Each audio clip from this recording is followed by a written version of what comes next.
자신의 PD에 대해서 연봉으로 20억을 넘게 준다라고 밝힌 바가 있습니다. 그런데 이 20억은 다소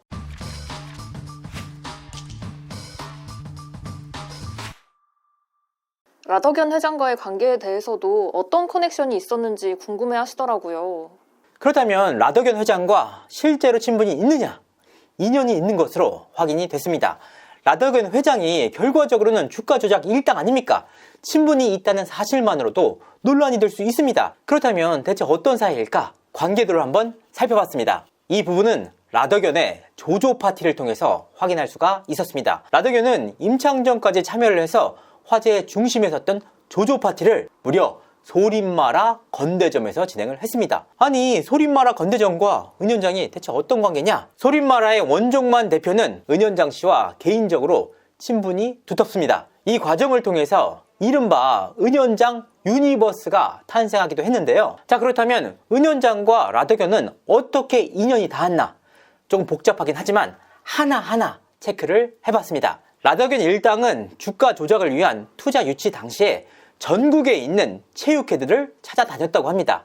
이 과정을 통해서 체육회 네트워크를 형성을 했다고 하는데요. 그런데 원종만 대표가 굉장히 공교롭게도 서울시 육상협회 회장으로 재직 중에 있었습니다. 이 과정을 통해서 원종만 대표와 라더견 일당이 인연을 맺게 됐는데요.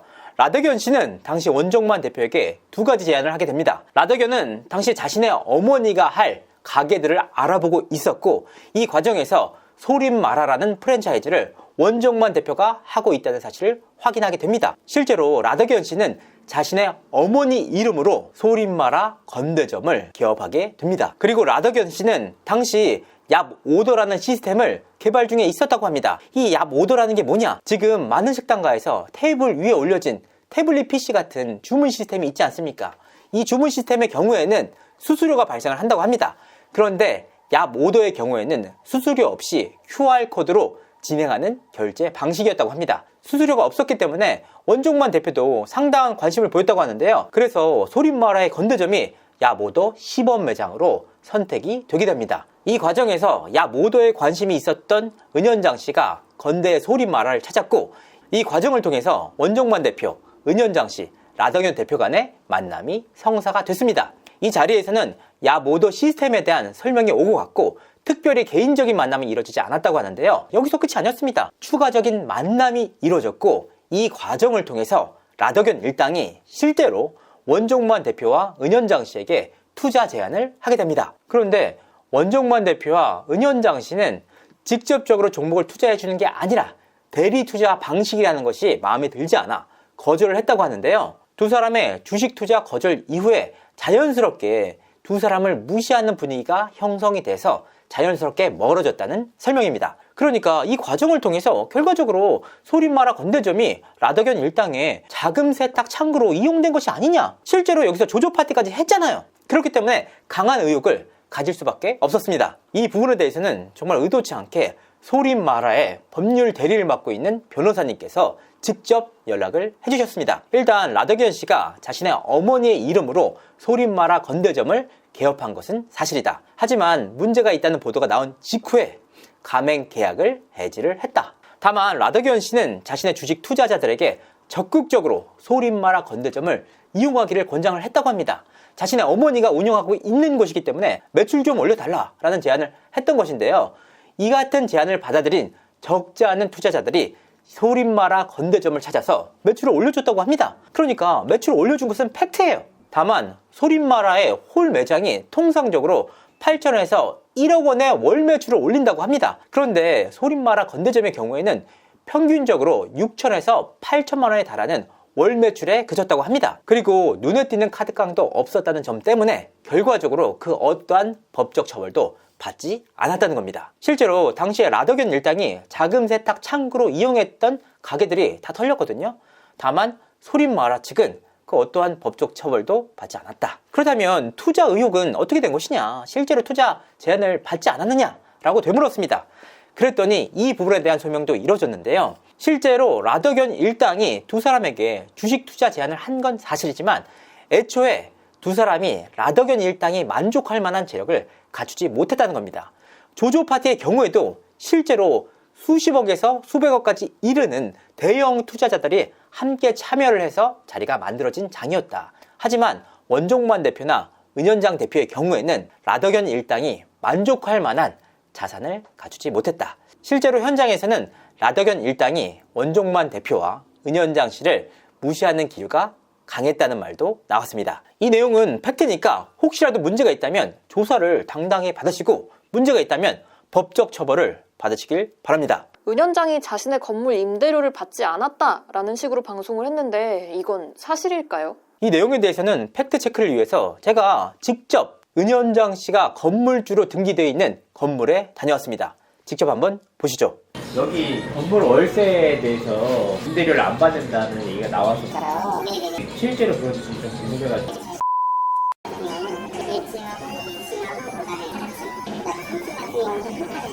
그럼 아예 안 내는 거예요?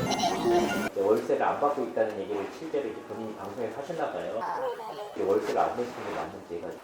제가 이 건물을 거의 쓰는데 보증금 막 이런 것도 없이 그냥 아무것도 없이 저한테 그거를 다 보증금도 없어요. 그냥 다 이거를 저한테 그거 해준 거라서 그러니까 사실상 월세를 안 받으시는 게 맞는데 말씀하신 대로 200만 원은 관리비 이자 이제 본인의 마음이 주시. 결과적으로 아예 임대료를 한 푼도 받지 않았다는 것은 사실이 아니었습니다. 지하 1층의 경우에는 관리비조로 10만 원을 받았고 1층과 2층, 3층, 4층을 통으로 쓰고 있는 떡볶이집의 경우에는 이 4개 층을 통틀어서 200만 원 정도의 임대료를 받고 있었습니다. 이 건물뿐만 아니라 타 건물에서는 이보다 많은 임대료를 받고 있었는데요. 다만 주변 상가들보다 약 30% 저렴한 시세로 임대료를 받고 있는 것은 사실이었습니다. 그러니까 임대료를 아예 안 받았다라는 말은 과장이에요. 근데 이걸 또 욕하기가 좀 애매합니다. 과장이 있었던 것은 분명한 사실입니다. 장사의 신 PD 연봉이 20억 원에 달했다라는 내용으로 화제를 모았거든요. 이 부분이 거짓말이라는 의혹이 있는데 아니 아무리 그래도 PD 연봉으로 20억을 주는 게 말이나 됩니까? 현실적으로 성립을 안 합니다. 그래서 이 내용을 파악하기 위해서 장사의 신 유튜브 편집을 맡고 있는 PD에게 컨택을 시도했는데요. 물론 연락이 닿지는 않았습니다. 다만 이 PD가 굉장히 억울했나 봐요.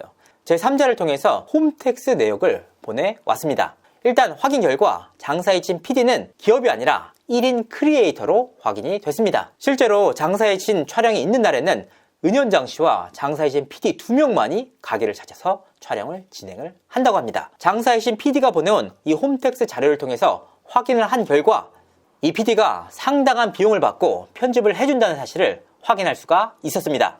2023년 5월에서 12월 사이에 총 8건의 입금을 받았고 그 금액은 7억 6,245만 4천 원에 달했습니다. 그리고 2022년 11월에서 12월 2달 사이에는 부가세를 제외한 3억 4,585만 원을 받았는데요. 이렇게 월별로 굉장히 널뛰기 하듯이 비용을 받지 않았습니까? 이 내용은 장사의 신 유튜브 채널에서 매달 나오는 수익 전부가 이 PD에게 입금되면서 벌어진 일이었습니다. 다만 1월부터 12월까지 매출 전부를 받지 못해서 2022년 전부나 2023년 전부의 연봉을 파악하기는 어려웠습니다. 다만 대략적으로 추산해 볼 때 실제로 10억 원 이상의 비용을 받는 것은 사실인 것으로 보입니다. 그래도 취재 과정에서 두 가지 의혹이 추가적으로 나왔습니다. 먼저 장사의 신 은현장 씨는 자신의 PD에 대해서 연봉으로 20억을 넘게 준다라고 밝힌 바가 있습니다. 그런데 이 20억은 다소 과장된 것으로 보입니다. 아마도 유튜브 매출이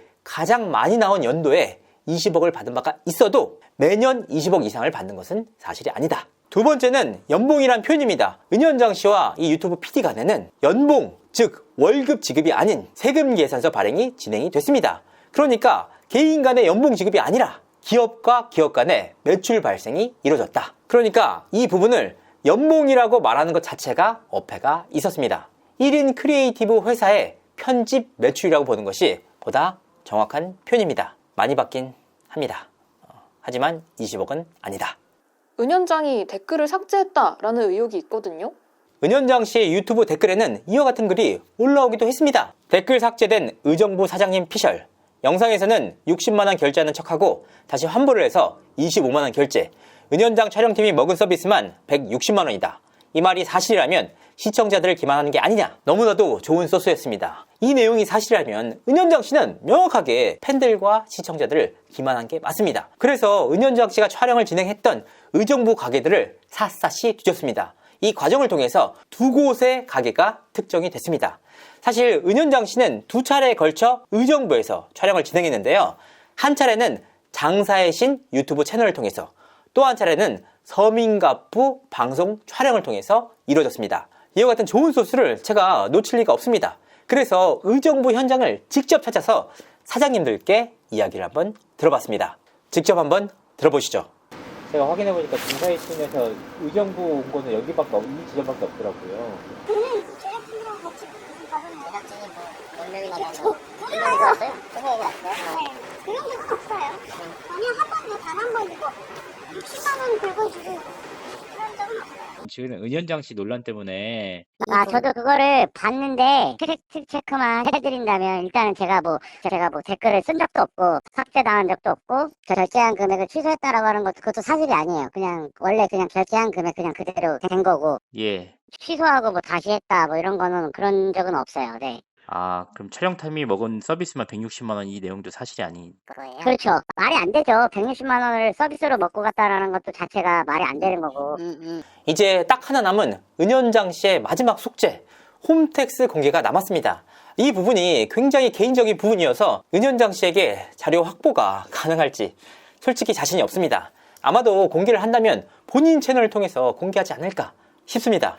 하지만 여기까지 온 이상 최선을 다해서 자료 확보를 위해서 노력해보도록 하겠습니다. 여러 가지 취재를 하면서 혼란스럽습니다. 사실 은현장 씨의 책임이 없느냐? 분명하게 있습니다. 본인이 방송을 통해 보여줬던 비인격적인 막말과 과장, 그리고 비호감적인 태도 때문에 대중들의 질타가 더욱더 짙어지는 것은 분명한 팩트입니다. 이 부분 때문에 대중들이 더욱더 분노하고 있는 것 역시 사실입니다. 근데 또 완전한 또 거짓말은 아닙니다. 분명하게 과장이 있긴 한데 완전히 거짓말로 보기에는 어려운 사실들이 하나씩 둘씩 드러나고 있습니다. 이 부분에 대한 취재는 있는 그대로 시청자분들에게 전달드리고 시청자분들의 판단을 받도록 하겠습니다.